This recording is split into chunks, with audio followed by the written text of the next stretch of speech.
carta de João. Nós já introduzimos o assunto desta carta na última aula e hoje vamos prosseguir. Primeira carta de João. Abra aí no capítulo 5, versículo 13, onde o apóstolo João deixa muito claro com que finalidade ele escreve esta carta, qual o propósito de escrever essa carta. 5,13, vamos juntos, todos. Estas coisas vos escrevi, a fim de saberdes que tendes a vida eterna, a vós outros que credes em o nome do Filho de Deus. Muito bem, você está lembrado que João escreve o Evangelho para mostrar como você pode ser salvo. Capítulo 20, verso 31 do Evangelho. E ele escreve esta carta para saber que você que creu já é salvo. Tem segurança de salvação. Algumas pessoas acham que é soberba, presunção, orgulho você dizer eu estou salvo.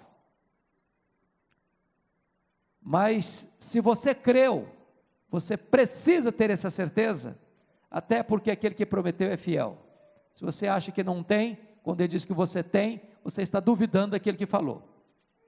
Então não é orgulho, é fé, é confiança na fidelidade do Deus que prometeu. Nós examinamos naquele domingo anterior que a igreja está sendo atacada no primeiro século, no final do primeiro século, porque João escreve no final do primeiro século, de Éfeso, onde ele era pastor, não para uma igreja específica, mas para as igrejas dispersas, que estavam sendo atacados por uma heresia chamada de gnosticismo, que era uma espécie de concubinato entre a filosofia grega e o judaísmo. E esse ensinamento equivocado, errado, falso, herético, estava minando as igrejas. E os gregos não aceitavam, por exemplo, a doutrina da criação, da encarnação e da ressurreição. Por quê? Porque eles acreditavam no dualismo, matéria má, espírito bom. Se a matéria é má e o espírito é bom, então Jesus não pode ter se encarnado e ao mesmo tempo ser bom.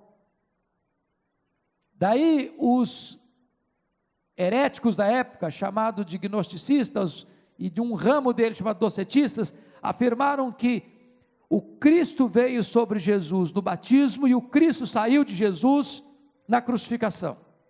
Que Jesus não tinha um corpo verdadeiro, material, concreto, palpável, tangível, que ele caminhava e não deixava rastro. Então João vai escrever para mostrar o seguinte: aquele que nega que Jesus Cristo veio em carne, esse é o anticristo.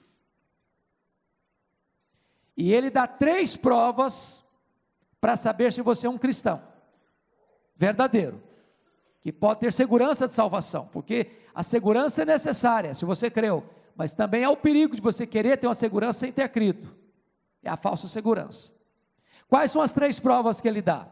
Primeiro, a prova doutrinária, está aqui, 5,13, olha comigo aí de novo.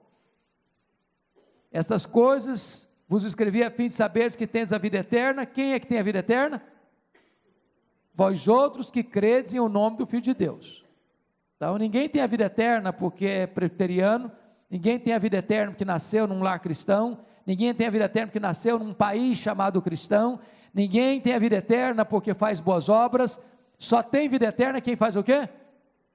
Crê em Jesus, pronto, essa é a prova doutrinária. Existe uma outra prova que é a prova moral, olha aí capítulo 2, versos 3 a 6, ele diz assim: ora sabemos que o temos conhecido por isto, se guardamos os seus mandamentos. Aquele que diz eu o conheço e não guarda os seus mandamentos é mentiroso e nele não está a verdade. Então qual é a evidência de que alguém é salvo? Primeiro, se creu em Jesus. Segundo, se guarda os mandamentos, se obedece. Eu creio muito em Jesus, mas não guardo os mandamentos. Esse creu em Jesus está desautorizado como verdadeiro, porque a vida não evidencia isso. Terceira evidência, que você é salvo. Primeira evidência é crer em Jesus. Segunda evidência é obedecer. Terceira evidência, olha comigo aí capítulo 4, verso 20 e 21. Pode ler comigo esses dois versos? Se alguém disser, ama a Deus, e odiar a seu irmão, é mentiroso. Pois aquele que não ama a seu irmão a quem vê, não pode amar a Deus a quem não vê. Ora, temos da parte dele este mandamento: aquele que ama a Deus, ama também seu irmão. Então, passando aí a prova dos 9, botando o prumo de Deus aí na sua vida. Você é salvo? Aí você responde assim: sou. Em que base? Que garantia você tem? Que evidência você me dá? Que prova você apresenta? E João nos dá aqui um diagnóstico. Primeiro, eu sou salvo por quê? Porque eu creio em Jesus. Segundo, eu sou salvo por quê? Porque guardo os mandamentos de Deus. Terceiro, eu sou salvo por quê? Porque eu amo o meu irmão. Essas são as três evidências. A primeira prova é doutrinária, a segunda prova é moral, a terceira prova é social. Bom, nós chegamos a examinar na aula passada o capítulo 1, vamos agora ao capítulo 2 desta epístola para prosseguir o nosso estudo. Então, veja você, capítulo 2, versículos 1 e 2, ele apresenta Jesus como nosso advogado. Filhinhos meus, estas coisas eu vos escrevi para que não pequeis. Se todavia alguém pecar, temos advogado junto ao Pai, Jesus Cristo, o justo. Ele está falando para incrédulo ou para crente aqui? Para crente. Crente peca? Peca. Devia pecar? Não. Então, primeiro é o seguinte: essas coisas eu vos escrevo para que não pequeis. Então, o nosso compromisso é de não pecar. Mas, apesar de termos uma ordem para não pecar, nós o quê? Pecamos. Mas se nós pecamos, o que que nós temos? Um advogado, junto ao Pai, Jesus Cristo, o justo. Ele é a propiciação pelos nossos pecados, também pelos do mundo inteiro. Então vamos entender o que está escrito aí. Primeiro, vamos ver o caráter desse advogado. Ele é o advogado o justo. Hoje, no plano humano, você tem um advogado pecador defendendo outros pecadores. Um advogado que tem defeito, defendendo gente que tem defeito. Um advogado que transgride a lei, defendendo outros transgressores da lei. Advogados que estão no mesmo nível nosso. A diferença de Jesus é que ele é o advogado o justo. Ele nunca pecou, nunca houve dolo na sua boca. Ele é justo no seu caráter. Segundo, ele não é apenas um advogado justo quanto ao seu caráter, mas ele é eficaz quanto ao seu método. Pensa comigo, o que é um advogado? O que significa a palavra advogado? Vem da palavra grega parácletos, que é chamado para estar do lado de. Então, um advogado é alguém que vai acompanhando você, está do seu lado para defender você. Notem comigo, Jesus Cristo não foi apenas chamado para estar do seu lado, ele foi chamado para estar no seu lugar, como seu substituto. Essa é uma diferença absoluta. Ele é o seu substituto. Segundo, Jesus como advogado não veio ao mundo para dizer que você é inocente. O que um advogado faz? O meu cliente é inocente, meu cliente não transgrediu. Ou, num caso muito grave, meu cliente transgrediu, mas tem atenuantes. Não é verdade? Não é assim que faz um advogado? Pois Jesus Cristo não veio para isso. Ele veio para dizer o seguinte: você é culpado, você é criminoso, você quebrou a lei, você transgrediu a lei, você merece morrer. Mas isso não é um advogado, isso é um acusador. Só que ele assume o seu lugar, como seu representante, como seu fiador, como seu substituto, e sofre nele mesmo os golpes da lei, que deviam cair sobre você. Ele satisfaz plenamente a justiça de Deus, que você não consegue satisfazer. Agora outra coisa, pense comigo. Um bom advogado é barato ou caro? Caro. Só o pessoal da Lava Jato que consegue pagar tanto dinheiro para um advogado. Nós outros réis mortais não conseguimos contratar um advogado por milhões. Quanto mais perito, especialista naquela área um advogado, mais caro ele é. Quanto custa Jesus como advogado para você? Nada. Ele não cobra nada, porque ele pagou tudo. Quanto mais perito um advogado, mais difícil de acesso ele é. Você tem livre acesso a Jesus a hora que você quiser, quando você quiser, onde você estiver. Mas agora vem outra questão do advogado de Jesus. Ele é não apenas justo quanto ao seu caráter, ele não é apenas único em relação ao seu método, mas ele é absolutamente eficaz quanto ao seu resultado. Olha comigo aí o versículo 2, ele é a propiciação pelos nossos pecados, e não somente pelos nossos próprios, mas ainda pelos do mundo inteiro. Bom, tem duas coisas que é preciso entender aqui. Significa o seguinte, que ele aplacou a ira de Deus que devia cair sobre mim, porque ele carregou sobre si essa ira, ele bebeu o cálice dessa ira. Quando Deus perdoou você, não significa que Deus fez vistas grossas ao seu pecado, significa que Deus puniu no seu filho o seu pecado. A ira de Deus caiu sobre ele, ele bebeu aquele cálice amargo sozinho. Quando ele fez-se pecado por você e por mim, a lei diz, ele deve morrer, porque o salário do pecado é a morte. Agradou ao Pai moê-lo, diz a Bíblia, porque ele era o nosso substituto, ele era o nosso representante, ele era o nosso fiador. Portanto, ele é a propiciação pelos nossos pecados. Mas o que significa que ele era a propiciação pelos pecados do mundo inteiro? Significa então que Jesus expiou os pecados de todas as pessoas, de todos os lugares, sem exceção? E a resposta é não.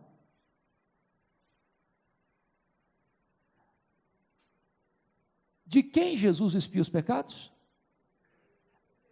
Daqueles que ele escolheu, por aqueles por quem ele morreu, que numa linguagem, isso é do plano lá de cima, viu gente? Isso é lá de cima, lá do departamento de cima. Aqui do plano de baixo, que nós podemos conferir, daqueles que creem.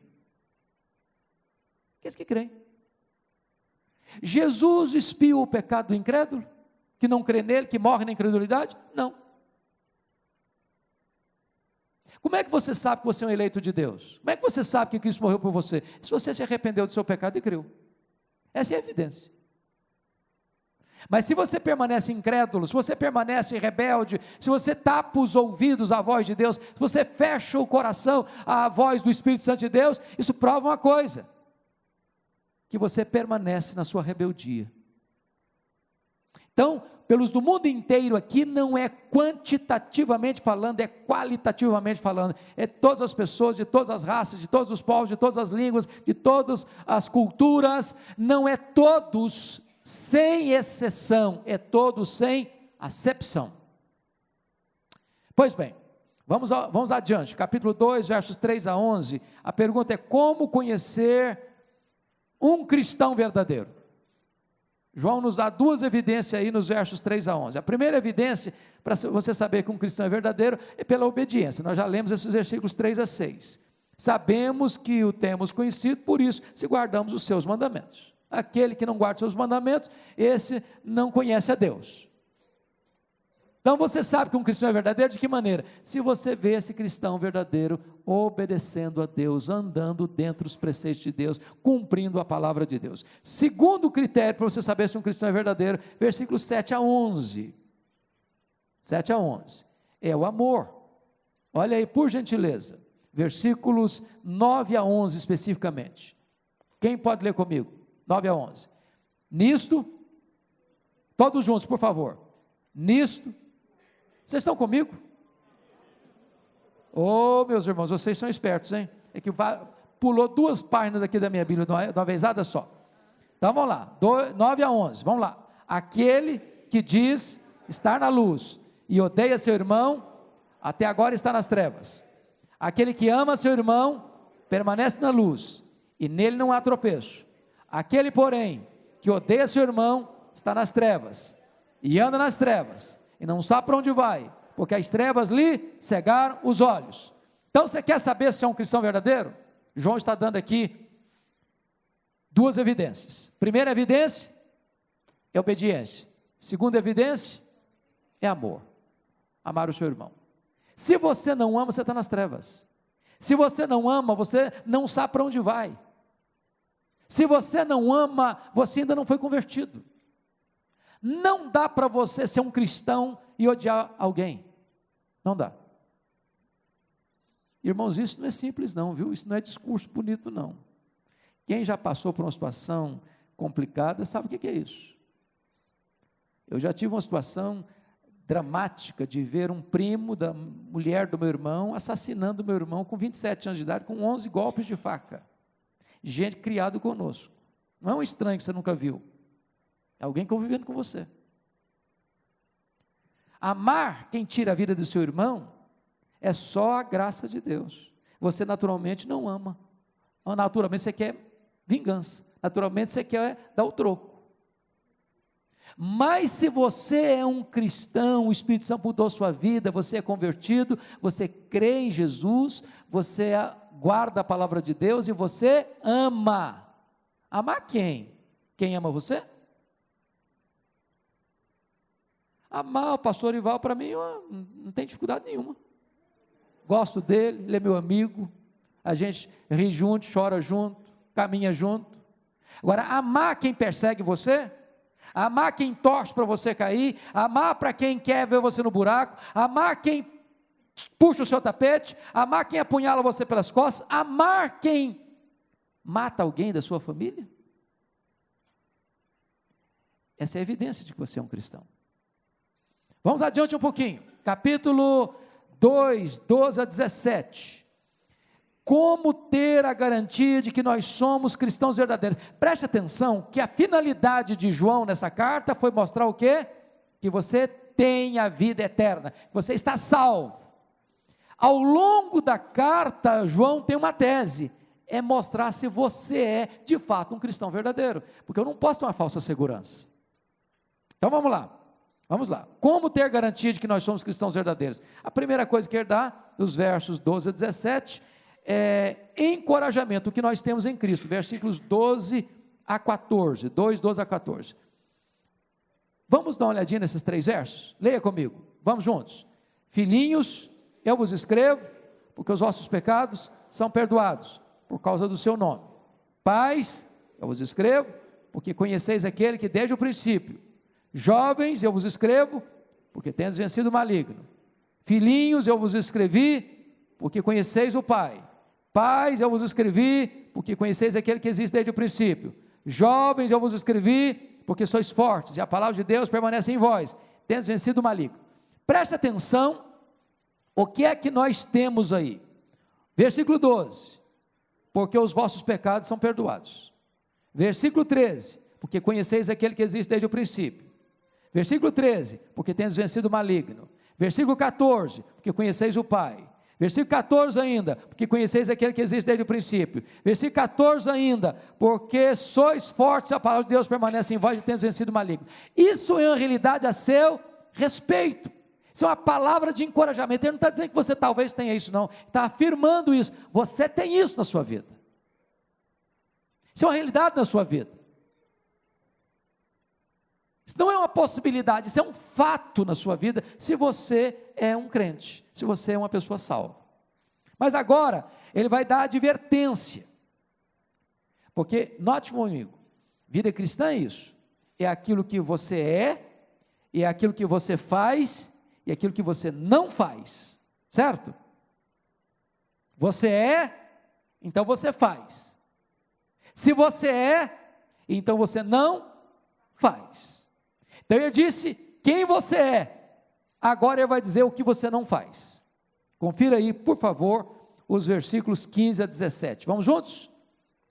Não ameis o mundo, nem as coisas que há no mundo. Se alguém amar o mundo, o amor do Pai não está nele, porque tudo que há no mundo, concupiscência da carne, concupiscência dos olhos, soberba da vida, não procede do Pai, mas procede do mundo. Ora, o mundo passa, bem como a sua concupiscência. Aquele, porém, que faz a vontade de Deus, permanece eternamente. O que é amar o mundo? O que é mundo aí? São as montanhas? É a praia? É o jardim? É o universo que Deus criou? Claro que não. O que é o mundo aí? É um sistema posto no maligno, que o pastor Arival mencionou agora há pouco, uma novela. Eu acho que o pastor Arival deve estar enganado, viu, irmãos? Me desculpa ter que refutá-lo aqui de manhã. Eu acho que vocês não assistem a novela. Tenho certeza disso. Viu, pastor? Eu acho que eles não assistem. Mas deve ter esse negócio lá.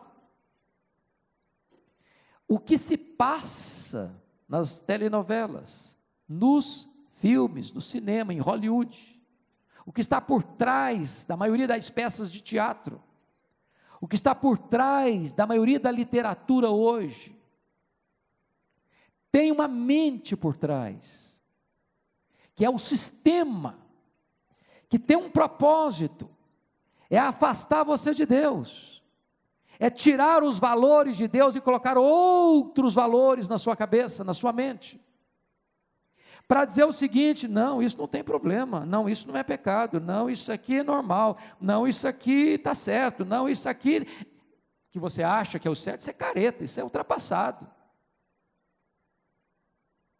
O que o mundo oferece para você é aquilo que satisfaz seus olhos, aquilo que atende os desejos da sua carne, é aquilo que mexe com a sua soberba e bota você lá em cima no pedestal. Mas isso que é o glamour do mundo, que é o brilho do mundo, que atrai os seus olhos e que atende a sua carne e que infla o seu orgulho, isso passa. Isso passa. Mas o que Deus tem para você é eterno. É eterno. Então, como é que você sabe que você é um cristão? É se aquilo que o mundo oferece para você não atrai você mais. Essa é a diferença, dissemos aqui na aula passada, entre o não pode e o pode não. Não é verdade? Crente pode fumar? Pode. Ele pode também não fumar. Ele pode beber e se embriagar? Ele pode até beber e se embriagar, mas ele pode não beber e não se embriagar. Ele pode usar droga? Pode usar, pode, ele pode usar, ué. Mas ele pode não usar. A diferença do outro é que ele não pode. O camarada que é fumante, ele vê um cigarro, os olhinhos dele brilham. Bota um papelote de cocaína e fica desesperado. Ele é um ébrio, ele vê uma garrafa de uísque, o corpo dele treme, e se ele não beber, ele entra em síndrome de abstinência. Mas você é livre. Você é livre, você não é escravo. Porque hoje o que as pessoas querem ser livres? Quer ser livre para quê? Para mudar de sexo. Quer ser livre para quê? Para usar drogas. Quer ser livre para quê? Para se embriagar. Quer ser livre para quê? Para fazer o errado. Mas isso não é liberdade, isso é escravidão, isso é libertinagem. Você é verdadeiramente livre. Você ama a Deus. Você obedece a Deus. Você ama o seu irmão. Você não ama o mundo. Preste atenção, só enfatizando o que João está dizendo aí. Se alguém amar o mundo, o amor do Pai não está nele. Então, bota esse prumo aí. Você ainda está amando o mundo? Você ainda vem para a igreja, mas o seu coração está lá, é no jogo que vai acontecer na hora do culto? Deixa eu dar um testemunho para vocês. Eu fui criado num lar cristão. Meu pai já era presbítero. Na minha casa tinha culto doméstico, fazia sol, fazia chuva, a gente podia dormir no culto, mas tinha um culto doméstico. Eu saí de casa com 12 anos para estudar, e eu nunca deixei de ir para a igreja, mas tinha um problema comigo no meu coração.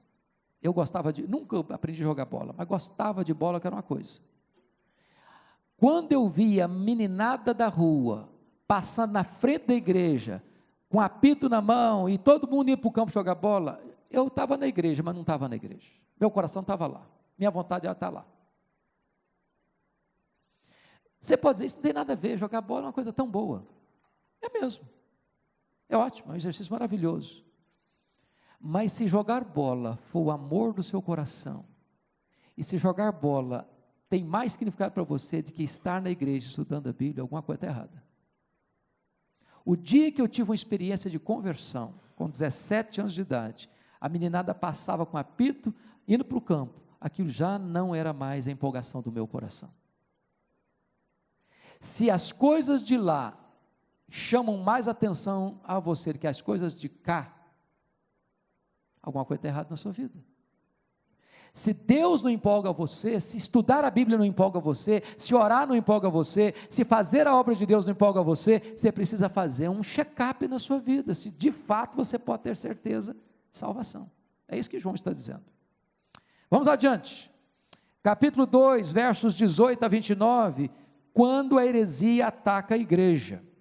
Vejam vocês que João está alertando a igreja do perigo dos falsos mestres entrando. Então, vamos ver qual a distinção entre um herege e um crente, um apóstata e um crente. Capítulo 2, versos 18 a 21. Preste atenção nisso. Filhinhos, já é a última hora, e como ouviste que vem o anticristo, preste atenção, o anticristo com artigo definido, nota de rodapé, nem Paulo, nem Jesus chamam esse indivíduo de anticristo. Só o apóstolo João chama esse personagem de anticristo em toda a Bíblia. Filhinhos, já é a última hora, e como ouviste que vem o anticristo, também agora muitos anticristos têm surgido, pelo que conhecemos que é a última hora. Então preste atenção, tem um anticristo, é o anticristo. É aquele personagem de Apocalipse capítulo 13. Mas existem outros anticristos que são precursores do anticristo, são os falsos mestres, os falsos profetas. Agora versículo 19, onde esses anticristos estão? Olha o versículo 19 agora, eles saíram do nosso meio. Então onde eles estavam? Onde eles estavam? Dentro da igreja. Prestar atenção nisso. Os falsos mestres às vezes surgem de dentro da igreja. Olha agora a sequência, eles saíram do nosso meio, entretanto não eram dos nossos, porque se tivessem sido dos nossos, teriam permanecido conosco, todavia eles se foram para que ficasse manifesto que nenhum deles é dos nossos. Então vamos pegar um pouquinho aqui, você conhece o fulano de tal, Beltrano, Ciclano, foi da igreja há tantos anos, aí o cara saiu, virou a casaca, virou a cabeça, e aí o que ele professava não professa mais, e aí o camarada começou a pregar heresia, negar aquilo que antes ele afirmava, e aí o que acontece? Ele morre lá, no seu desvio. Conclusão, crente perde salvação? Ué, mas o cara não era salvo e agora está perdido? Não, ele não era salvo. Ser membro de uma igreja não significa que é salvo. Receber o sacramento do batismo não significa que é salvo. Fazer parte da escola dominical não significa que é salvo. Ter o nome no hall de membros da igreja não significa que é salvo. Eu não questiono a doutrina da perseverança dos santos. O que é que eu questiono quando uma pessoa sai da igreja e morre no pecado? A verdadeira experiência de conversão dela. Não está em xeque a doutrina, está em xeque o quê? A experiência daquela pessoa. Tem joio no meio do trigo? Tem. É o pastor Arival que vai arrancar o joio?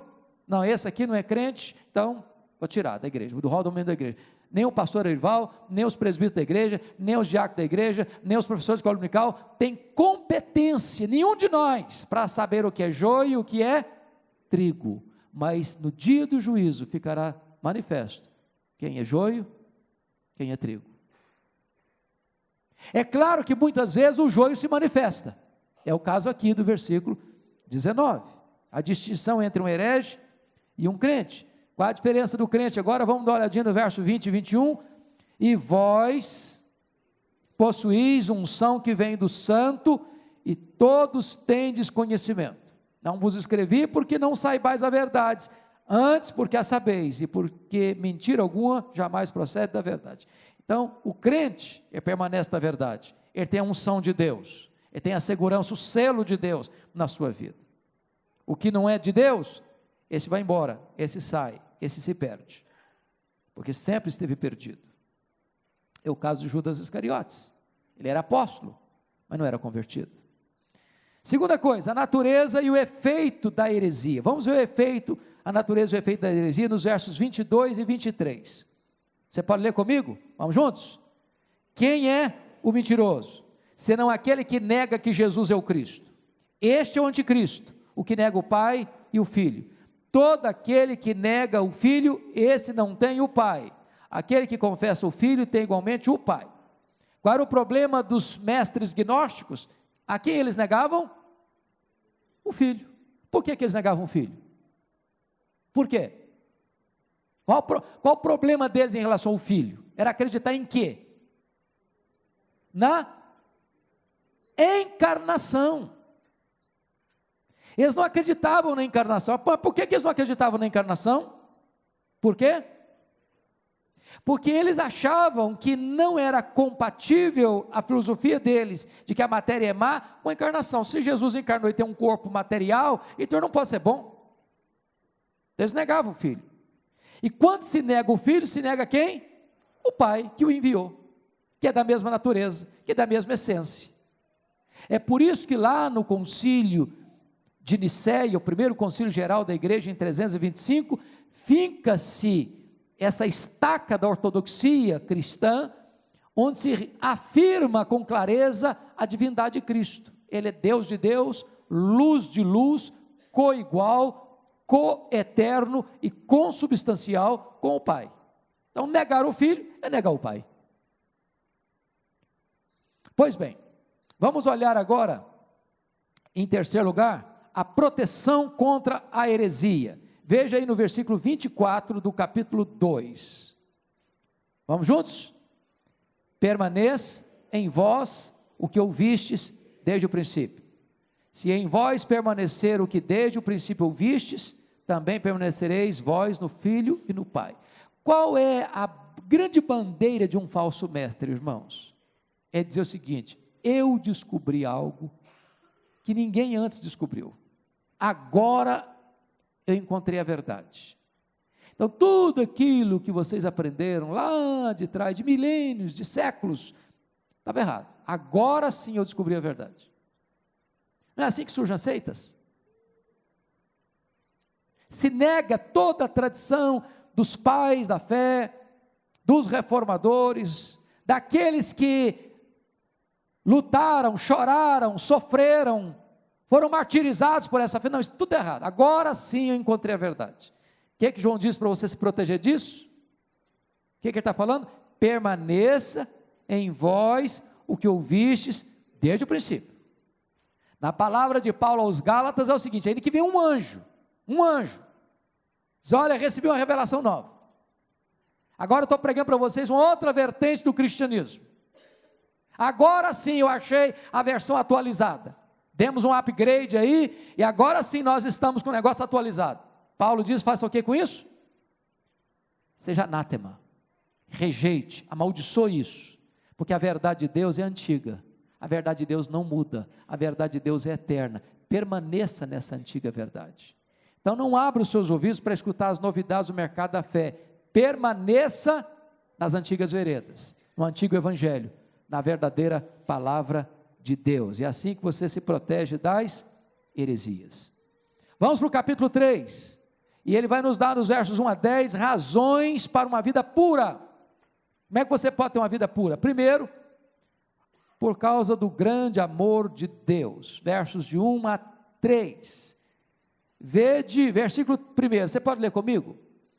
Vede que grande amor nos tem concedido o Pai, a ponto de sermos chamados filhos de Deus, e de fato somos filhos de Deus. Por essa razão o mundo não nos conhece, porquanto não o conheceu a Ele. Verso 2, amados, agora somos filhos de Deus, e ainda não se manifestou o que haveremos de ser. Sabemos que quando Ele se manifestar, seremos semelhante a Ele, porque havemos de vê-lo como Ele é, e a si mesmo se purifica todo o que tem essa esperança, assim como Ele é puro. Então, três coisas aqui que João está dizendo. Primeiro, vede Que grande privilégio nós temos, a ponto de sermos chamados de quê? Filhos de Deus. Você tem algum problema de autoestima? Seja honesto. Tem. Para mim não tem nada que corrige mais o problema de autoestima que isso aqui. Você sabe que você é filho de Deus? Se você fosse filho do Bill Gates, como é que você se sentiria? Herdeiro de uma grande fortuna. Você andaria de cabeça em pé? Estufaria o peito, andando de Ferrari pela rua? Pois você tem coisa muito melhor que ser filho de reis, de príncipes, dos grandes deste mundo. Você é filho de Deus. E ele repete, de fato somos filhos de Deus. Então não tenha dúvida não. Pega a sua carteirinha, bota no bolso. Sou filho de Deus. Não estou falando para esse ufanismo.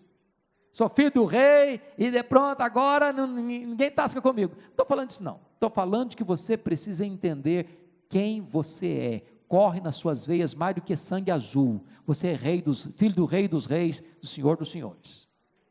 Segunda coisa que João está dizendo é o seguinte: ainda não se manifestou o que você há de ser. Bom, mas se você já é filho de Deus, o que tem mais para ser? É que embora você seja filho de Deus, você ainda está numa carcaça humana. E fica, esse corpo nosso é complicado, não é não? Fala a verdade, gente. Eu quando me olho no espelho, às vezes eu tomo um susto. Mas não é possível que meu cabelo está tão branco assim. E eu começo a assistir alguns vídeos do Verdade de Vida, que tem pouco mais de 12 anos, e cabelo pretinho. Era um negócio internacional, como diz Dorival. Aí o tempo vai esculpindo algumas rugas no seu rosto, não tem jeito não.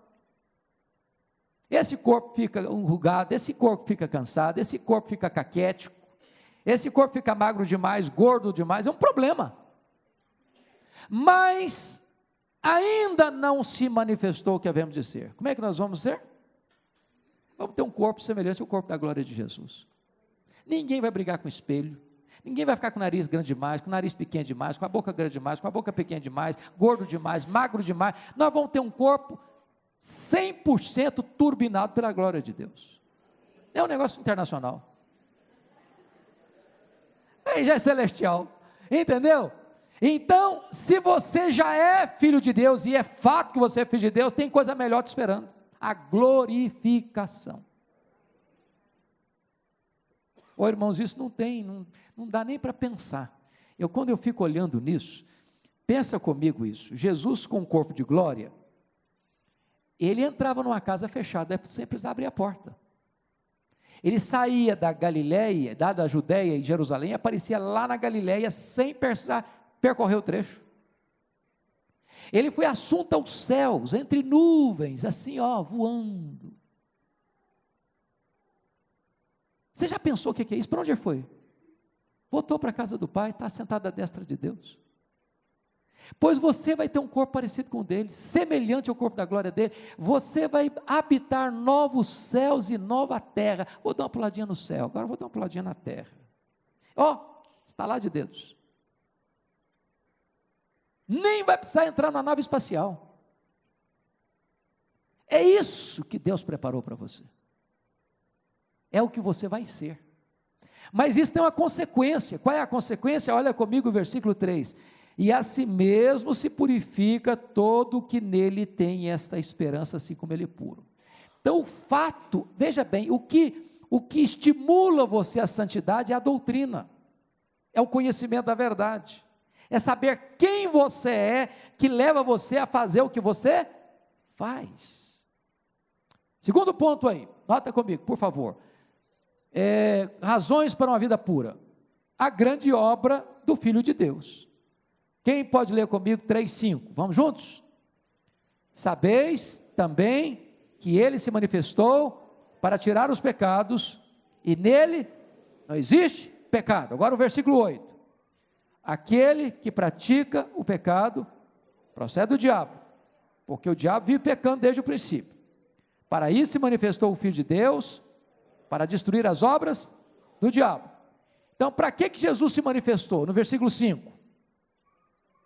Para tirar os pecados. Para que ele se manifestou no versículo 8? Para destruir as obras do diabo. São duas coisas diferentes. Manifestou para tirar os pecados. E como é que tira os pecados, irmãos? Com seu sangue, que nos lava de todo o pecado. Então, por que você e eu devemos ter uma vida santa? Por causa da obra de Cristo. Ele se manifestou para isso, para tirar os meus pecados. Ele levou sobre si os meus pecados. Ele pagou com seu sangue e me libertou dos meus pecados. E ele fez mais, ele destruiu as obras do diabo. Eu era escravo do diabo, eu estava na potestade do diabo, eu estava no império das trevas, eu estava na casa do valente. Ele foi lá e me arrancou de lá e me tornou livre. E me lavou, e me purificou. E agora eu posso ser mais alvo do que a neve. Terceiro lugar, razão para uma vida pura. Eu preciso entender nesse processo, irmãos, a grande malignidade do pecado. Eu queria que você lesse 3 versículos comigo. Primeiro, versículo 4. Pode ler o 4 para mim? Todo aquele que pratica o pecado também transgride a lei. Porque o pecado é o quê? Transgressão da lei. Agora, versículo 6. Todo aquele que permanece nele não vive pecando. Todo aquele que vive pecando não o viu, nem o conheceu. Agora, versículo de número 8. Aquele que pratica o pecado procede do diabo. Aí é pesado, hein? Mas vamos entender o seguinte, bom, não estou entendendo. O crente peca, sim ou não? Peca. O crente vive na prática do pecado, sim ou não? Não. Qual a diferença entre pecar e viver na prática do pecado?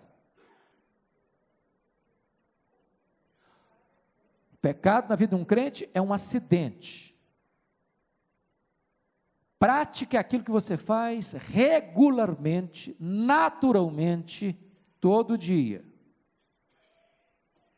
Você levanta todo dia, você escova dentes, você toma um cafezinho, você vai trabalhar, você vai estudar, você vai passear, você vai viajar, você vai fazer alguma coisa. No final do dia você volta, você dorme, no outro dia você acorda, etc, e etc. Isso é o quê?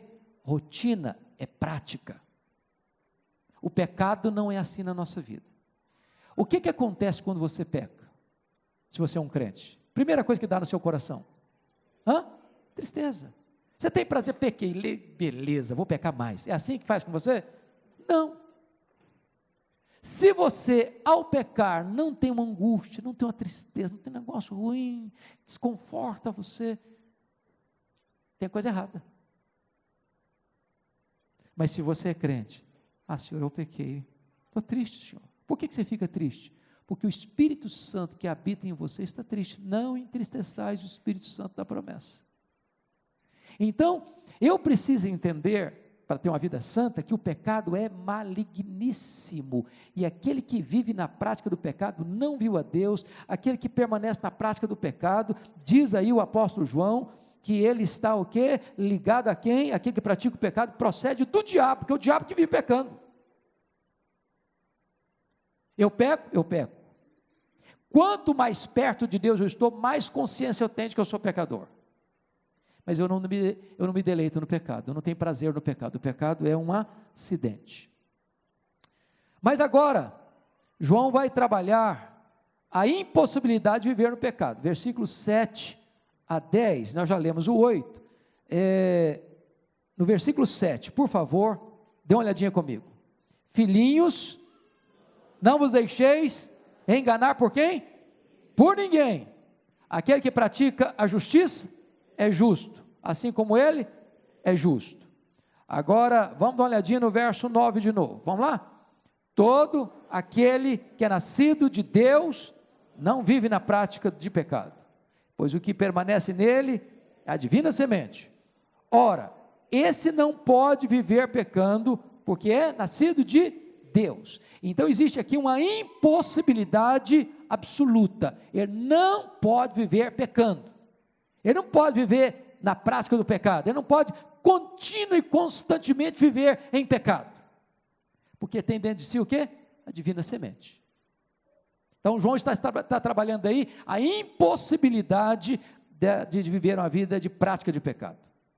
Vamos agora para o capítulo 3, versos 11 a 24, o amor como apologética final. Primeira coisa que João faz aqui, não sei se vocês estão acompanhando o raciocínio inicial. Ao longo da carta ele está tratando dessas 3 teses, a prova doutrinária, a prova moral e a prova social. Como é que você é crente? Se você crê em Jesus, se você obedece a Deus, e se você ama o seu irmão. Toda carta é um desenvolvimento dessas 3 teses. Qual é o propósito da carta? Essas coisas eu vos escrevi para que saibais que tendes a vida eterna. Como é que você sabe? Se você crê, se você obedece, se você ama. Então ele vai voltar ao tema do amor aqui. 3, 11 a 15. Primeiramente ele faz um contraste do amor. Olha comigo versículos 11 e 12. Porque a mensagem que ouvistes, desde o princípio, é esta: que nos amemos uns aos outros, não segundo Caim, que era do maligno, e assassinou seu irmão. E por que o assassinou? Porque as suas obras eram más e as de seu irmão justas. Então preste atenção nisso. Caim amou seu irmão. Eu não posso amar como Caim. Mas como é que Caim amou seu irmão? Pergunto a vocês, como é que Caim amou seu irmão? Ele disse para o seu irmão assim: vamos ao campo? Pense comigo se eu tivesse: Abel, estou com vontade de te matar hoje. Aliás, eu vou te matar, vamos comigo no campo? Foi isso que ele fez? Não. Vamos ao campo? Amor fingido. Fala uma coisa e sente outra. Demonstra externamente uma coisa e no coração está intentando outra. Os amores passionais, você vê muito crime hoje no São Paulo, quase todo dia tem história assim, né? O cara diz: eu amei aquela pessoa, e eu amo tanto, que eu não posso vê-la com outra, então eu vou lá e mato a pessoa. A pessoa que amor assim, interessante. O amor de Caim. Seu amor falso. Amor falso. Então, esse tipo de amor, João diz, você não deve ter. Não deve ter. Agora, veja em segundo lugar. A demonstração do amor. Você está mostrando o contraste do amor. Agora vamos ver a demonstração do amor. Como é que você ama? Eu amo muito fulano. Prova isso. Versículo 16 a 18. Quem lê comigo, por favor? Vamos juntos? Nisto conhecemos o amor, que Cristo deu a sua vida por nós, e devemos dar nossa vida pelos irmãos. Ora, aquele que possui recursos deste mundo, e vir a seu irmão padecer necessidade e fechar-lhe o coração, como pode permanecer nele o amor de Deus? Então, se Cristo me amou e deu sua vida por mim, eu devo dar minha vida pelo irmão. Mas o que é dar a vida pelo irmão? Ô irmão, você está doente, deixa eu pegar a sua enfermidade, você vive, eu morro. É isso? Não. Você não consegue fazer isso. Mas se você vira seu irmão passar necessidade, fechar o coração, você não está amando coisa nenhuma. Agora preste atenção se nós temos sensibilidade para isso. Ô, irmãos, deixa eu dizer uma coisa para vocês, uma das coisas mais bonitas que eu tenho aprendido na minha vida ultimamente, é a bênção da generosidade. Você precisa deliberadamente encontrar alguém no seu caminho que precisa de ajuda, e você, sem que a pessoa te peça, ajudar. E eu não entro dentro da teologia aí, da barganha com Deus não, mas que quando você abre a mão para ajudar alguém, Deus enche mais a sua mão para ajudar mais, isso é um fato. Um fato. Então preste bem atenção, fica com suas antenas ligadas. Não espere acontecer o fato lá de Lázaro e o rico e o Lázaro, que o Lázaro está na porta dele, chagado, com fome, vontade de comer as migalhas, e quem vem lamber as feridas são os cães leprentos. Estenda a sua mão, reparta, seja generoso. Eu não sei, eu termino aqui porque o nosso tempo já esgotou, eu vou fechar aqui. Eu não sei se eu já disse aqui para os irmãos, um livro que li recentemente, que abençoou profundamente a minha vida. É um livro em inglês, que nós discutimos lá nos Estados Unidos, numa reunião que tivemos lá recentemente. O livro trata de generosidade. E o autor do livro começa fazendo uma ilustração, dizendo o seguinte: faz o seguinte, passa num supermercado, compra uma jarra bem bonita, de vidro. Se você for mais requintado, pode comprar de cristal mesmo, não tem problema não. Bota nessa jarra não flores, bota terra, só terra. Põe na sua sala, para você olhar para essa jarra todo dia, para lembrar você duas coisas. Primeiro, de onde você veio? Você veio do pó. Para onde você vai? Você vai para o pó. Então quem é você? Você é um traço entre pó e pó. Usando Antônio Vieira, você não é quem você é. Só Deus pode dizer, eu sou o que sou. Você é o que foi e você é o que há de ser. Se você veio do pó e voltará ao pó, você é o quê? Pó. Agora eu pergunto a você, do pó que você veio, quanto você trouxe? Quanto? Nada. E para o pó que você vai, quanto você vai levar? Também nada. Então, resultado, você não é dono de nada. Você é mordomo do dono. E quem é o dono? Ele é generoso. A única maneira de você ser um mordomo fiel, e diz a Bíblia que importa que os dispenseiros, mordomos, sejam encontrados fiéis, é se você é generoso com o que é do dono.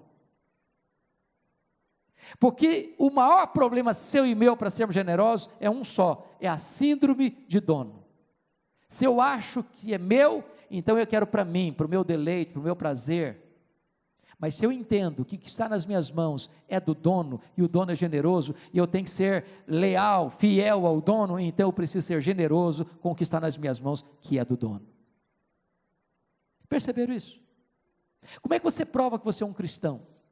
É se você tem o coração aberto, se você tem as mãos abertas, se você tem o bolso aberto, se você tem a casa aberta. Você não pode dizer, eu sou um cristão, e chega alguém necessitado lá na sua casa, não, vai embora meu irmão, Deus te abençoe, que Deus te aqueça nesse inverno, e que o demais, vai para onde? Não se falar não. Amor é prático. Amor se traduz não em palavras, mas em ações. Então, vamos ficar por aqui hoje, depois a gente prossegue, mostrando para nós uma coisa importantíssima, queridos irmãos. Eu tenho certeza da salvação em Cristo. Por quê? Como? Se eu creio em Jesus, se eu vivo uma vida de santidade, e se eu amo o meu irmão de forma prática. Que Deus nos abençoe, em nome de Jesus. Ora para nós aqui, filha. Senhor, nosso Deus, nosso Pai, nós queremos te agradecer, Senhor, por esses momentos aqui, Senhor, na tua casa, Senhor. Momentos esses que nós aprendemos mais de ti, Senhor. Que nós possamos, Senhor, através desse ensinamento, colocá-lo em prática, Senhor. Ser com o pastor Hernandes, ser com o pastor Arival. Eu te peço tudo isso em nome do seu Filho amado. Amém, Jesus. Amém. Deus abençoe, queridos. Até daqui a pouquinho.